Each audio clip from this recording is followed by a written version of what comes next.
Praise the lord. ક્રિસ્મોલ અભય તથા બહેનો, ઓક્ટોબર 9મી તારીખ દિવ્યદયના સંદેશમાં તમારું સ્વાગત છે. આ સંદેશ સાંભળનાર તમારા સૌ ઉપર અને તમારા પરિવારજનો ઉપર પ્રભુ એમને પ્રેમ વરસાવે, શાંતિ વરસાવે, દરેકને સારી તંદુરસ્ત બક્ષે અને સાથે સાથે તમે પ્રભુ પર વધારે ને વધારે પ્રેમ રાખતા થાઓ અને વધારે ને વધારે પ્રભુ સાથે એક નિકટ સંબંધ બાંધો. ખ્રિસ્તમાં અભયતા બહેનો, શાસ્ત્ર પાઠ સાંભળીએ. લોકનો ગ્રંથ 11મો અધ્યાય 1લી કડીથી 4થી કડી સુધી. એકવાર ઈસુ એક જગ્યાએ પ્રાર્થના કરતા હતા. તેઓ પ્રાર્થના કરી રહ્યા એટલે એક શિષ્ય તેમને કહ્યું, યોહાને તેમના શિષ્યોને શીખવ્યું હતું તેમ આપ પણ અમને પ્રાર્થના કરતા શીખવો. ઈસુએ કહ્યું, જ્યારે તમે પ્રાર્થના કરો ત્યારે આ પ્રમાણે બોલવું: હે પિતા, તમારા નામનો મહિમા થાવો, તમારું રાજ્ય આવો, અમને રોજનો રોટલો રોજ રોજ આપતા રહેજો અને અમારા પાપો માફ કરજો, કારણ અમે પણ અમારા એક એક અપરાધીને માફ કરીએ છીએ, અને અમને પ્રલોભનમાં પડવા દેશો નહીં. આ પ્રભુની વાણી છે, તે આપણો આધાર છે. ખ્રિસ્તમાં અભયતા બહેનો, પ્રાર્થના એક સંબંધ છે. ઘણી વખત લોકોને પ્રાર્થના એટલે શું છે સમજતા જ નહીં. આ એક સંબંધ, પિતા સાથેના સંબંધ. જેવી રીતે આપણા પપ્પા સાથે આપણે સંબંધ રાખીએ, કદાચ અમુકને પોતાના પિતા સાથે સારો સંબંધ ના હોય, પણ પ્રભુ ઈસુ આમાં એ મારા પિતાની પ્રાર્થના સમજાવતા નહીં, એ અમારા પિતા. જ્યારે એક વ્યક્તિ પ્રાર્થના કરે છે, આપણે બધા ભાઈ બહેનો તરીકે પ્રાર્થના કરીએ છીએ. બાઇબલમાં ઘણી બધી જગ્યાએ આપણને જોવા મળે છે પ્રભુ ઈસુ પ્રાર્થના કરતા હતા. લૂકના ગ્રંથમાં 2જો અધ્યાય 2જી કલમ આપણને જોવા મળે છે, સ્નાનસ્કાર પહેલાં પ્રભુ ઈસુ પ્રાર્થના કરી.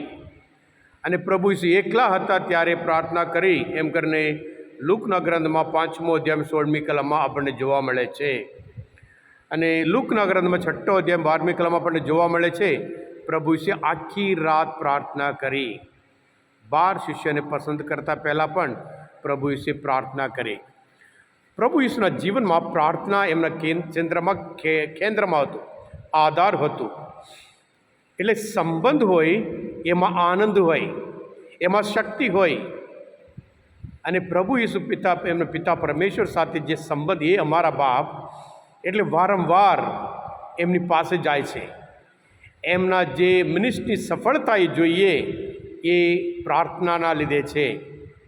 હા, ખ્રિસ્તમાં ભયતા બહેનો, પ્રભુ ઈસુ પ્રાર્થના કરી રહ્યા એટલે ત્યાર પછી સંદેશ આપે છે, અને ત્યાર પછી ચમત્કાર આપે છે. સંદેશ આપવા માટે પ્રેરણા પ્રાર્થના આપે છે. ચમત્કાર કરવા માટે શક્તિ પ્રાર્થના આપે છે. એટલે આપણા જીવનમાં પણ આપણે હંમેશા પ્રાર્થના માટે, પિતા પરમેશ્વર માટે કેન્દ્ર સ્થાન આપીએ. અને સંબંધ હંમેશા પ્રેમના લીધે હોય છે. આમ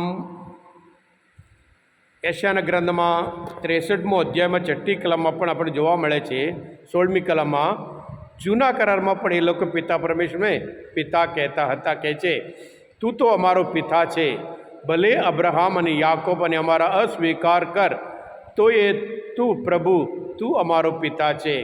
અનાદિકાળથી તું અમારો ઉદ્ધારક છે, એ નામે ઓળખાતો આવ્યો છે. એમ કરીને જૂના કરારથી હંમેશા પિતા પરમેશ્વરને પિતા તરીકે એ લોકો ઓળખતા હતા. અને પ્રભુ ઈસુ પોતે હંમેશા પિતા પરમેશ્વર સાથે પ્રાર્થનામાં સંબંધ રાખતા હતા. આપણે દરેકના જીવનમાં પ્રાર્થના, ખ્રિસ્તમાં ભાઈતા બહેનો, આજે દરેક જગ્યાએ લોકો ધાર્મિક સ્થળમાં, યાત્રાધામમાં મોટી સંખ્યામાં ઉમટે છે.